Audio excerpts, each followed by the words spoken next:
নমস্কার বন্ধুরা, দেখুন এই মিনি চপারটি আমার বাড়ির। সকালবেলায় বললো এটা ঠিকমতো কাজ হচ্ছে না। সমস্যাটা কি দেখি, আমি না খুললে বুঝতে পারবো না। আপনাদের বাড়িতে এরকম যদি সমস্যা হয়, যদি ঠিকমতো কাজ না করে, তাহলে এটা খুলে দেখতে হবে ভিতরে স্প্রিং কেটে গেছে না কি সমস্যা হয়েছে। না খুললে বোঝা যাবে না। ছোটো একটা স্ক্রুড্রাইভার থাকলেই কাজগুলো করা যাবে, টেস্টার দিয়েও করা যাবে। নাটগুলো খুলে নিলাম। এই দেখুন এখানে এইগুলো খুলে গেছে। এই যে এটা ঠিক লাগানো আছে দেখুন।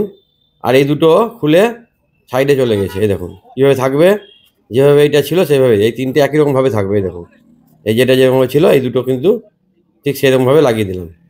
লাগিয়ে দেওয়ার পর এবার আমি আপনাদের দেখাবো জিনিসটা ঠিক হলো কি না। এটা কোনো দিনে খোলা হয়নি ব্যবহার করার পর থেকে। যে কোনো কারণে হোক এই পোলগুলো খুলে গেছিলো। আর ওই দিকটা সামনে থাকবে, খোলার সময় লক্ষ্য রাখবেন কোন দিকটা সামনে ছিল, সেই পজিশনটা সামনে রাখতে হবে, তাহলে নাটের ঘাটগুলো মেলবে না। এবার আশা করি ঠিক হয়ে যাবে। এবার নাটটা লাগিয়ে আপনাদের আমি দেখাচ্ছি। আরেকটা ছোটো স্ক্রুড্রাইভার থাকলে বা টেস্টার দিয়ে এই কাজগুলো করা যাবে। খোলার সময় লক্ষ্য রাখবেন কোনটা কীভাবে ছিল, ঠিক সেইভাবে আবার লাগিয়ে দিবেন। আর যদি সুতোটা কেটে যায় সেই হিসাবটা আলাদা, তখন ভিতরটা আরও খুলতে হবে।